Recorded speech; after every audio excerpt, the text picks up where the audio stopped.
दोस्तों, तो आइए आलोका एजुकेशन चैनल पर आप सभी लोगों का स्वागत है। दोस्तों, आज हम लोग चर्चा करेंगे कुछ महत्वपूर्ण प्रश्नों के बारे में जो कि परीक्षा की दृष्टि से अति महत्वपूर्ण है। तो ध्यान दीजिए, पहला क्वेश्चन आप लोगों के सामने है।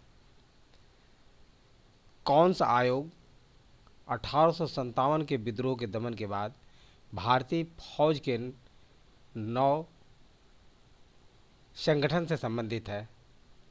तो ध्यान रखिए दोस्तों, पील आयोग संबंधित है। किस कौन सा आयोग संबंधित है? पील आयोग। पील आयोग 1857 के विद्रोह के दमन के बाद भारतीय फौज के नौ संगठन से संबंधित है। महारानी विक्टोरिया ने भारतीय प्रशासन को ब्रिटिश ताज के नियंत्रण में लेने की घोषणा कब की थी? तो 1 नवंबर 1898, सॉरी दोस्तों, 1858 ईस्वी में नियंत्रण में लेने की घोषणा की थी। तथाकथित प्रथम राष्ट्रीय स्वतंत्रता संग्राम न प्रथम, न राष्ट्रीय और न ही स्वतंत्रता संग्राम था। यह कथन संबंधित है आरसी मजूमदार से। किससे? आरसी मजूमदार से संबंधित है। भारतीय भाषा में 1857 के विप्लव के कारणों पर लिखने वाला प्रथम भारतीय था। कौन था? सर सैयद अहमद खान। इनकी पुस्तक है ऐशबाग बगावत हिंद, जिसका प्रकाशन 1859 ईस्वी में सर सैयद अहमद खान ने की थी। तो ये 1857 के विप्लव के कारणों पर लिखा जाने वाला भारतीय भाषा में अखबार था, पत्र था, पुस्तक थी दोस्तों। तो पत्र नहीं, पुस्तक थी। भारतीय स्वाधीनता आंदोलन का सरकारी इतिहासकार था। तो भारतीय स्वाधीनता आंदोलन का सरकारी इतिहासकार था एस एन सेन, जिन्हें सुरेंद्र नाथ सेन के नाम से जाना जाता है, यानी फुल फॉर्म इसका सुरेंद्र नाथ सेन है। किन ब्रिटिश अधिकारियों ने लखनऊ में अपना जीवन खोया था या जिनकी मृत्यु हुई थी? उनमें जनरल नील था, हैवलॉक और लॉरेंस। नील, हैवलॉक और लॉरेंस, ये तीन व्यक्ति जो थे कि 1857 की क्रांति में लखनऊ में इन व्यक्तियों ने इनकी जीवन लीला समाप्त हुई थी। 1857 के विद्रोह के समय ब्रिटिश प्रधानमंत्री कौन था? तो पाम ईस्टर्न दोस्तों 1857 के विद्रोह के समय ब्रिटेन का प्रधानमंत्री था। 1857 विद्रोह के समय बैरकपुर में कौन ब्रिटिश कमांडिंग ऑफिसर था? तो सर जॉन बेनेट हायर्स 1857 के विद्रोह के समय बैरकपुर में ऑफिसर था, कमांडिंग ऑफिसर था। 1857 के स्वतंत्रता संग्राम में किस राजवंश ने अंग्रेजों की सर्वाधिक सहायता की थी? यानी 1857 के स्वतंत्रता संग्राम में किस राजवंश ने अंग्रेजों की सर्वाधिक सहायता की थी? तो ग्वालियर के सिंधिया। लॉर्ड कैनिंग का कहना था कि ग्वालियर के सिंधिया यदि 1857 के स्वतंत्रता संग्राम में साथ न देते तो हम लोगों को बोरिया बिस्तर लेकर गोल होना पड़ता। नेक्स्ट,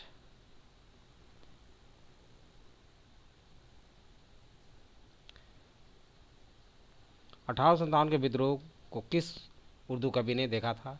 तो मिर्ज़ा गालिब ने। किसने देखा था? मिर्ज़ा गालिब ने, जो कि आगरा के रहने वाले थे। कहाँ के? आगरा के रहने वाले थे। 1857 की क्रांति में अंग्रेज़ों का सबसे बड़ा कट्टर दुश्मन कौन था? तो मौलवी अहमदुल्ला शाह था, जिन्होंने 1857 की क्रांति करी तो फैजाबाद में किया था। 1857 की क्रांति में अंग्रेज़ों व जोधपुर की संयुक्त सेना को पराजित करने वाला था। कौन था? आउवा के ठाकुर कुशल सिंह। 1857 की क्रांति में अंग्रेजों व जोधपुर की संयुक्त सेना को पराजित करने वाला व्यक्ति था। जगदीशपुर के किस व्यक्ति ने 1857 के विप्लव में क्रांतिकारियों का नेतृत्व किया था? तो कुंवर सिंह। कौन थे? कुंवर सिंह थे।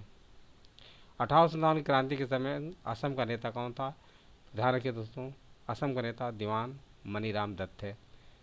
वर्ष 1857 के विद्रोह के संदर्भ में निम्नलिखित में से किसे उसके मित्र ने धोखा दिया तथा जिसे अंग्रेजों द्वारा बंदी बनाकर मार दिया गया? तात्या टोपे, जिनका बचपन का नाम रामचंद्र पांडुरंग भी था। अंग्रेजी भारतीय सेना में चर्बी वाले कारतूसों से चलने वाली एनफील्ड राइफल कब शामिल की गई थी? तो दिसंबर 1856 ईस्वी में शामिल की गई थी।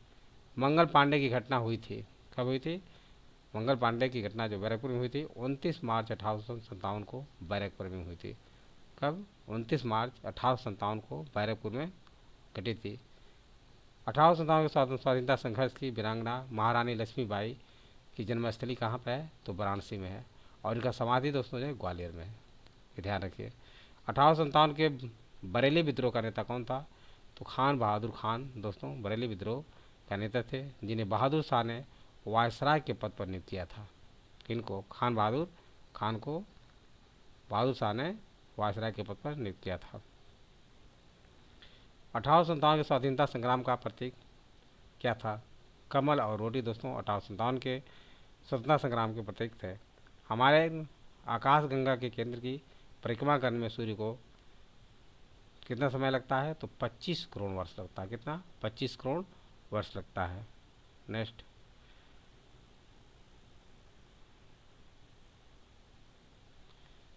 ब्लैक होल अंतरिक्ष में एक पिंड है जो किसी भी प्रकार के विकिरण को बाहर नहीं आने देता।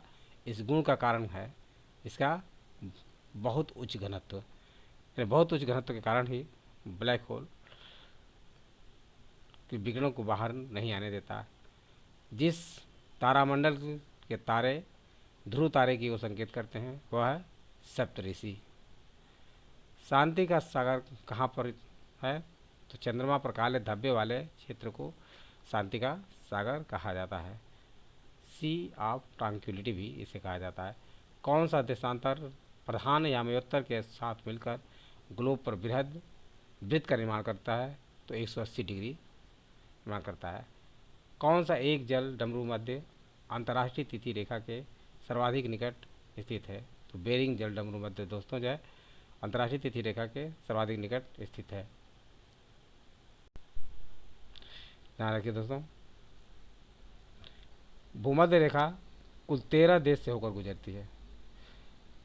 ध्यान रखिए कौन कौन देश हैं? साओ टोम है, गैबन है, कांगो गणराज्य है, कांगो लोकतांत्रिक गणराज्य है, युगांडा है, केन्या है, सोमालिया है, मालदीव है, इंडोनेशिया है, किरिबाती है, इक्वाडोर है, कोलंबिया है, ब्राज़ील है। इन 13 देशों से होकर भूमध्य रेखा यानी 13 देशों से होकर गुजरती है। कर्क रेखा गुजरती है जिसे टॉपिक ऑफ कैंसर भी कहा जाता है।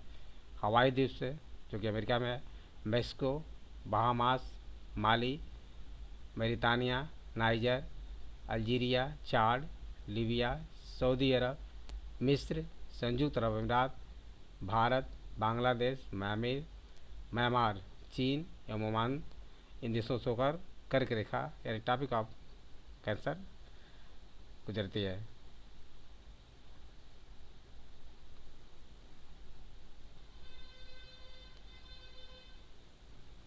मकर रेखा गुजरती है जिसे टॉपिक ऑफ कैप्रिकॉर्न भी कहा जाता है।